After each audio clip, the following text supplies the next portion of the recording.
علی علی حق ہے، علی حق ہے، علی حق ہے، علی علی جدھر حق۔ دیکھیے، حضرت موسیٰ بڑے نبی ہیں، حضرت خضر چھوٹے نبی ہیں، ایسے ہی ہے، مگر حضرت خضر حضرت موسیٰ کو پڑھا رہے ہیں۔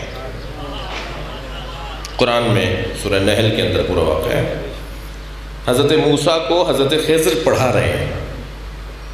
اور وہ تین باتیں جو قرآن میں ذکر ہوئی ہیں کہ وہ دیوار گر رہی تھی، اسے سیدھا کر دیا، وہ کشتی میں سوراخ کر دیا، ایک جوان بچے کو مار دیا، قتل کر دیا حضرت خضر نے۔ تو حضرت موسیٰ نے کہا آپ نے اسے کیوں قتل کر دیا؟ پھر آپ نے ایک گرتی ہوئی دیوار کو بغیر مالک کی بتائے ہوئے اور اس سے اجرت لیے بغیر آپ نے اس دیوار کو بنا کے کھڑا کر دیا جی۔ پھر آپ نے کشتی میں سوراخ کر دیا، لمبا واقعہ ہے قرآن کے اندر۔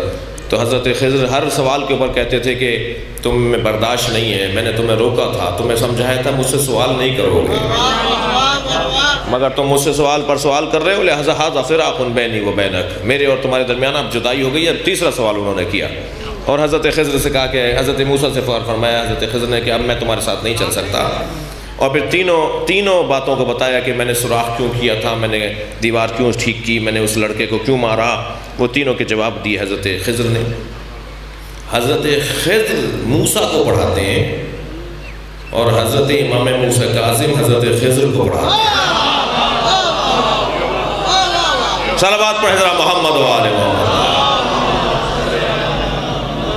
قصہ کچھ یوں ہے کہ جب امام کی ولادت ہوئی امام موسیٰ کاظم کی تو گہوارے میں سرکار لیٹے ہوئے ہیں اور لوگ مسلسل، جو اس گھرانے کا دستور ہے کہ دروازہ کھلا رہتا ہے، آنے جانے والوں کا ایک سلسلہ جاری رہتا ہے، لوگ آ رہے ہیں جا رہے ہیں، آ رہے ہیں جا رہے ہیں۔ ایک وقت میں 25 آدمی کھڑے ہیں، بیٹھے ہیں، کھا رہے ہیں، سوال کر رہے ہیں، 50 کھڑے ہوئے ہیں اندر آنے کے لیے۔ امام کا گھر ہے، امام صادق کا گھر ہے۔ تو ایک مرتبہ ایک شخص نے آ کر کہا کہ مولا، میں کچھ احرام کے متعلق آپ سے سوالات رکھتا ہوں، کچھ عمرے پہ جا رہا ہوں، مجھے احرام سے متعلق کچھ سوالات کرنے ہیں۔ رش بہت زیادہ تھا، ایک شخص یہاں سے امام سے پوچھ رہا تھا، دوسرا وہاں سے حضرت سے پوچھ رہا تھا۔ تو حضرت نے اس سوال کرنے والے سے کہا وہ جو گہوارے میں میرا بچہ لیٹا ہے اس سے پوچھو۔ تو وہ سائل کہتا ہے میں حضرت کے پاس گیا، قریب گیا، گہوارے میں امام موسیٰ کاظم لیٹے ہوئے تھے، تو میں نے جا کے سلام کیا تو انہوں نے فصیح زبان میں جواب دیا، ورنہ بچہ فصیح زبان میں نہیں بولتا۔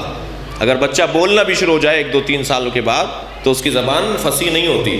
یہ گہوارے میں ہے اور فصیح بول رہے ہیں، صاف زبان عربی زبان میں گہوارے میں لیٹے ہوئے بول رہے ہیں۔ تو جب وہ بات کرنے لگا، سوال کرتا ہے، حضرت جواب دیتے ہیں، تو ایک اور صحابی ساتھ کھڑے تھے وہ بھی قریب آ گئے، ایک اور کھڑے تھے وہ بھی قریب آ گئے۔ چند صحابی گہوارے کے قریب کھڑے ہیں اور سوالات کے جوابات سن رہے ہیں۔ تو ان میں سے جو کھڑے تھے ان میں سے ایک نے کہا، توجہ چاہوں گا، ان میں سے ایک نے کہا کہ کیا یہ آپ کا علم پیغمبر کے علم کے برابر ہے؟ تو آواز دے کر کہا خضر تم تو جانتے ہو کہ ہمیں پیغمبر سے علم منتقل ہوا ہے۔ صلوات پڑھیں ذرا محمد و آل محمد۔ اللہ اکبر۔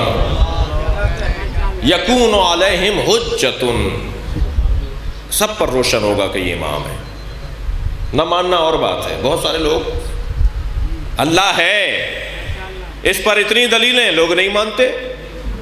اچھا کوئی اور چیز لاتے بھی نہیں ہے اس کے مقابل میں، چلو بھائی اللہ نہیں مان رہے کچھ اور لاؤ، کوئی اور آپشن ہے تمہارے پاس، کوئی اور راستہ ہے تمہارے پاس۔ اللہ کے وجود کا انکار کر رہے ہو، نہیں مان رہے، ہم نہیں مانتے، ہمیں نہیں سمجھ میں آ رہا، تو کچھ اور ہے۔ تو اس عقیدے کے علاوہ کوئی عقیدہ چلے گا ہی نہیں۔ بہت سارے لوگ ان کے پاس توڑ نہیں ہوتا، جواب نہیں ہوتا، مگر مانتے نہیں ہیں۔ ہم نہیں مانیں گے علی کو، دوسرا علی بھی نہیں لائیں گے، یا علی جیسا کوئی لے کر آؤ، یا علی کو مانو۔ اسے کہتے ہیں یکون علیہم حجۃ، طے ہو جائے گا کہ ان پر واضح ہو جائے گا کہ اس سے بڑا آدمی اور اس سے بڑا وجود نہیں ہے۔ علی علی حق ہے، علی حق ہے، علی حق ہے، علی علی جدھر حق